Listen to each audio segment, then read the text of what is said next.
Hey guys, Apple today has officially released iOS 12 Beta 3 as anticipated, and as always in these videos I like to share with you guys some of the latest changes and new features and enhancements to the OS.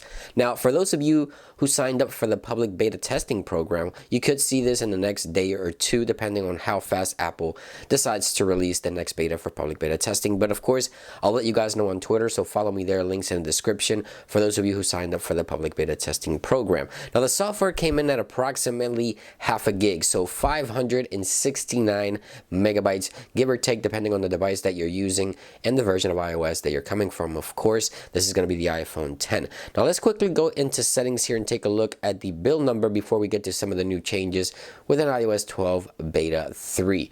16A5318D. That's going to be the latest build number for iOS 12 Beta 3. And now let's begin with some of the new changes and features added to iOS 12 Beta 3. Now first off, I want to talk about a feature available in iOS 12 Beta 2 and also Beta 3 that I didn't get a chance to cover because I discovered it a few days back, and that is a suggestion based on the photos, live photos that you take. So I took a live photo and you see this little square pop up here suggesting that long exposure may look great with this photo. So it gives you suggestions within the Photos application to add some of the loop effects, the bounce effects, or the long exposures. This feature is available in Beta 2, but also Beta 3, and I just recently discovered it. Now, one thing I noticed about Beta 3 in comparison to Beta 2, that when you go to the Spotlight search, you see here, you don't get as many suggestions right here. You see recent photos, you also see the Apple website that I was recently visiting, and also the current weather, which I was checking. It gives you a suggestion based on things that you were doing when you go to Spotlight. Beta 2, which is on this device, does not show that, as you can see here. So just a minor change there within the Spotlight. In settings now, when you go to settings and swipe up here to go to your iCloud settings, you now get a new option there for share my location. So right here, this new tab in Beta 3 shows you the location that you're sharing with what devices, with who, and down here it says people who you're sharing your location or who can see your location will appear at the bottom section here. So very detailed. I like that Apple is doing this straightforward. You can see who you're sharing your location with, you can turn it off, and you can see also devices, other devices that you own that might have location services enabled, something not available in Beta 2. When browsing through certain settings, let's say do not disturb here, let's say I want to go ahead and set a schedule, take a look at the top left here. Beta 3 says back, while Beta 2 says do not disturb. So it's just a little cleaner look when you swipe through menus in iOS 12 Beta 3. Now under screen time settings here, we also received a minor update in Beta 3. You see here when using the screen time passcode, you now get a description down here to secure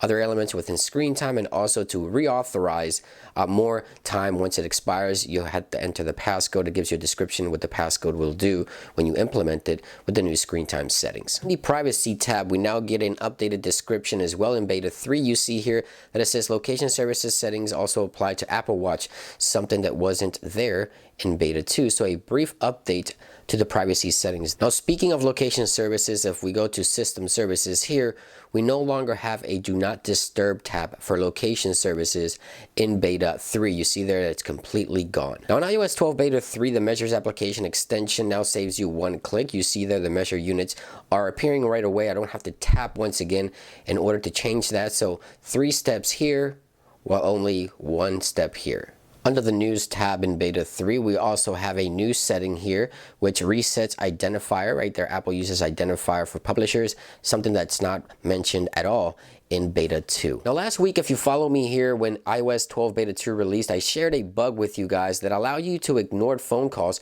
without having to decline phone calls. Now this feature, and I thought it was a feature at first, but as time went by, I realized, yes, it is a bug. Unfortunately, has been fixed in the 3rd beta. So I'll give you an example here. I'm gonna call this device here, and you'll see that I can go ahead and ignore the phone call without having to hang up or having to reject the phone call. So let me go ahead and call this phone here in Beta 2. Okay, so there it is. I can hit remind me, and the phone will keep ringing right there. So I can ignore the call without having to reject the call, so the person doesn't know I rejected the call.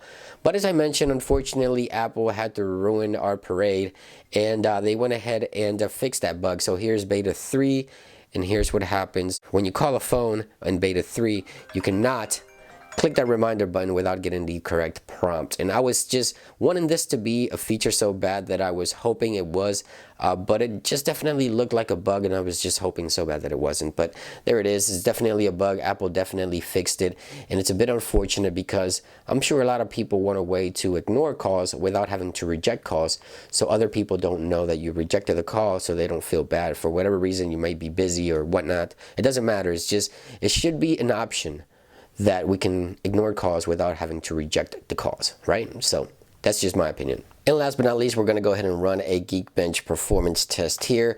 Again, beta 3 on the left, beta 2 on the right, and let's go. Alright, so here are the results. In beta 3, you see the iPhone 10 with 4232. Beta 2, we have 4217. Slightly above on the new beta, nothing drastic though. You also have the multi-core score with 10,463, 10,380, so close to 100 points above on the multi-core score. Of course, I'll be having a follow-up video for you guys. I'll be testing the battery and all that good stuff, so be sure to stay tuned here to the channel. Also, make sure you turn on notifications so you know when I upload a new video. Thank you for watching. I hope you guys enjoy the video, and I'll see you on the next one. Peace.